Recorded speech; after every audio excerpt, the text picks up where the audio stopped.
you so much for tuning in today. I'm going to be talking to you just a little bit about artwork placement, why we hang things the way that we do, how we do it, spacing, height, how to group things together, all those things that sometimes we get hung up on or we mess up on when we're trying to hang our artwork in our home. I have tons of clients who just struggle with where to place things, and they can mess up the whole appearance of a room just by where they place their artwork. And so I thought that I would talk to you just for a little bit about how I place my artwork, why I do it the way that I do it. So I'm going to be talking to you about this wall in my house. This is actually in my foyer. I have got about an 8-foot wall space here, and I have done a grouping of 3 different pieces, 3 different sizes of art. And so I'm going to sit back and let you look at it, and then I'm going to come back and talk to you for just a little bit about how I decided to do it this way and why.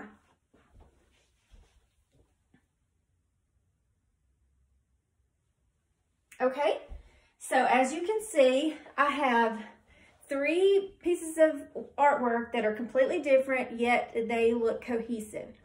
And the reason they look cohesive is because I have chosen very carefully colors, and I have chosen materials, but probably more so than anything is because of the way that I have hung them in their grouping.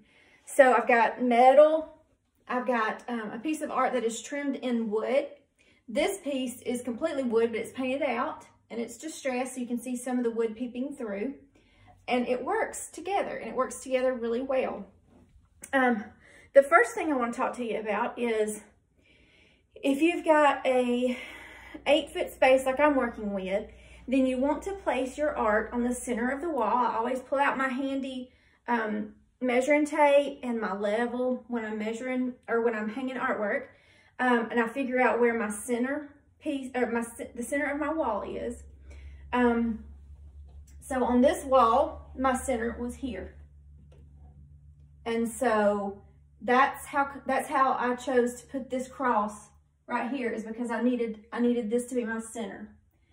So it's always important to center things on a wall. Now, if this was a 15-foot wall, let's say it stretched in a foyer to a living room, and it was a 15-foot wall, I could do a grouping in my foyer, and I would probably just look at that wall as, maybe I would just look at it as a 8-foot wall. And then I would do the exact same thing. And then I would have a larger space between my foyer wall, which may or may not be a real foyer, but I would have a space before I decorated my living room wall.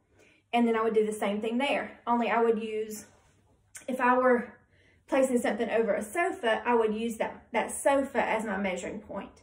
And I would find the center of that sofa, and that's where my middle artwork would go, or the middle of my grouping.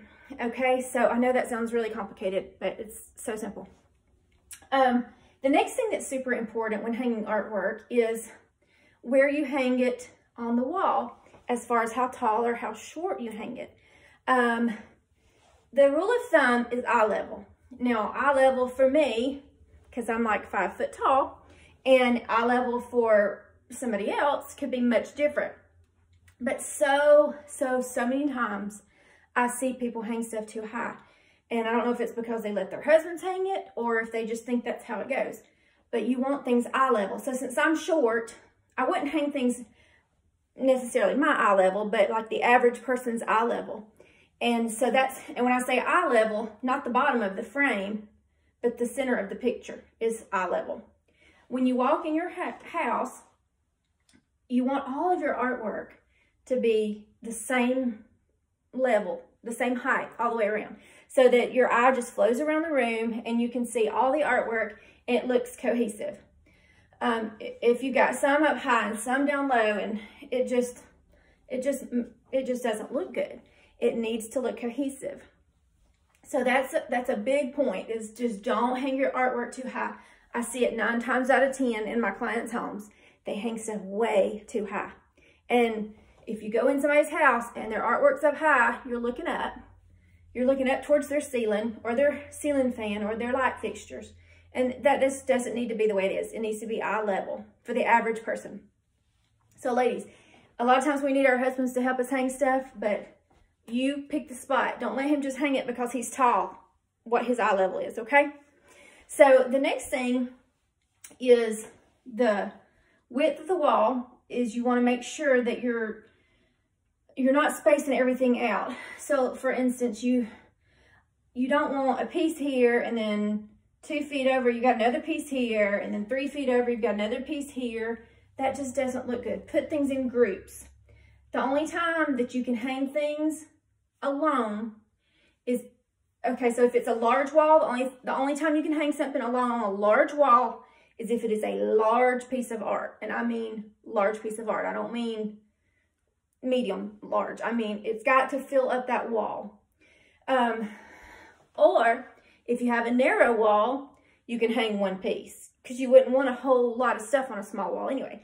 So like, I'll show you in a little bit some of the small walls in my house and what I've done. But if it's a small wall, you can put one piece of art on it. That's fine, so long as you've hung it at the right level. If it's a large wall, you need a grouping or a large piece of art, okay?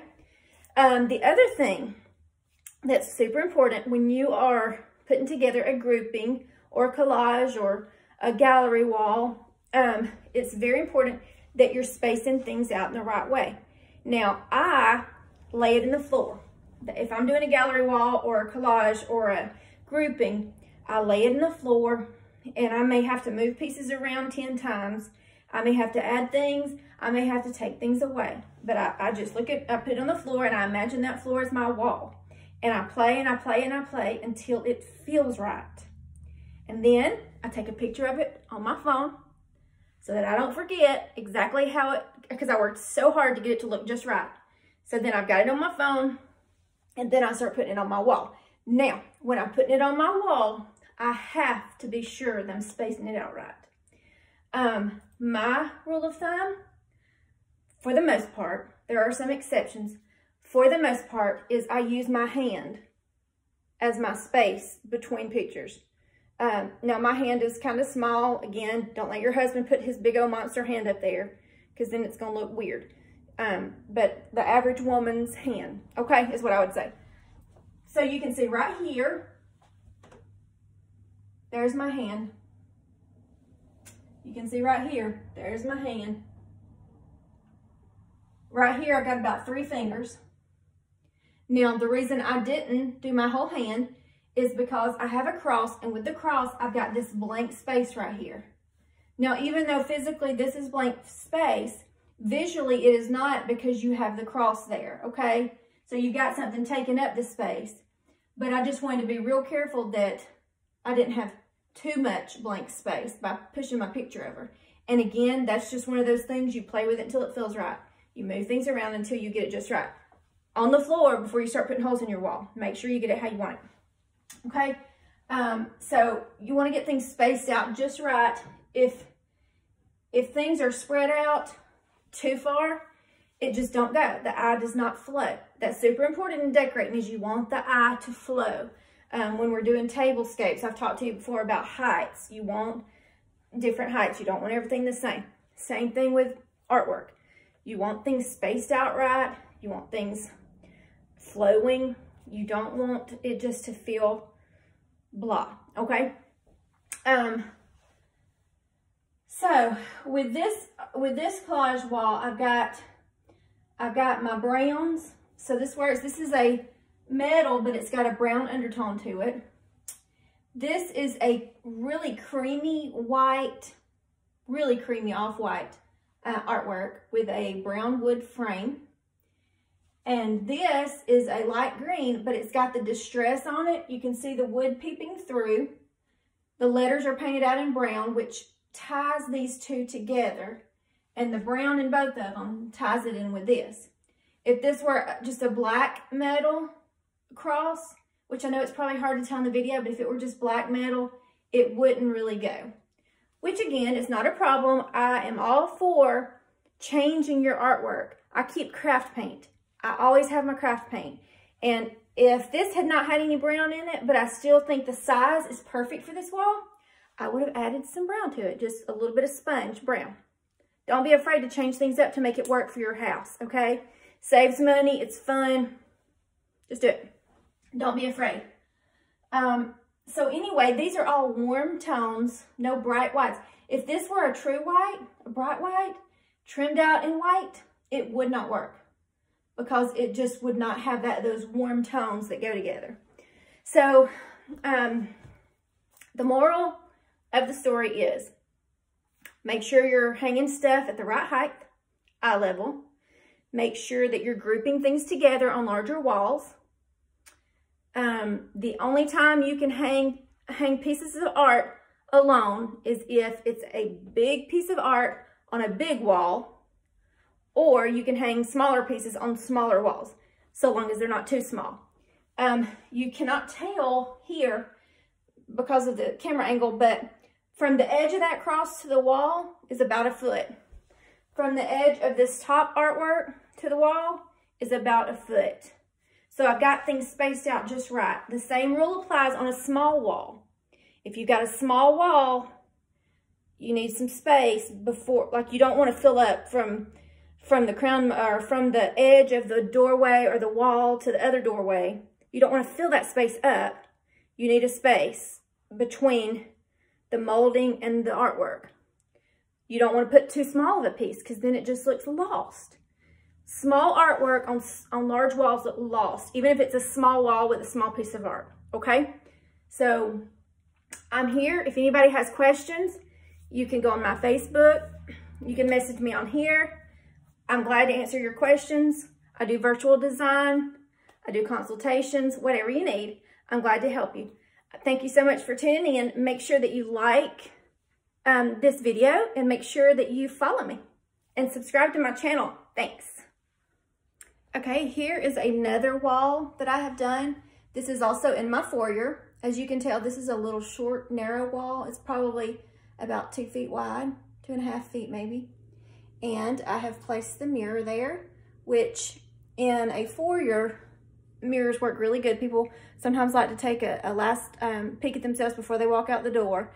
And plus it gives reflectiveness. And sometimes my foyer can seem a little dark because I don't have any windows in here. And so I added the mirror. I put a little spring decoration in it. At Christmas, I had some greenery on the top of it. This is just a really good versatile piece because you can add stuff for the seasons and make it whatever you want it to be. But I just wanted you to see the size of the wall versus the size of the art.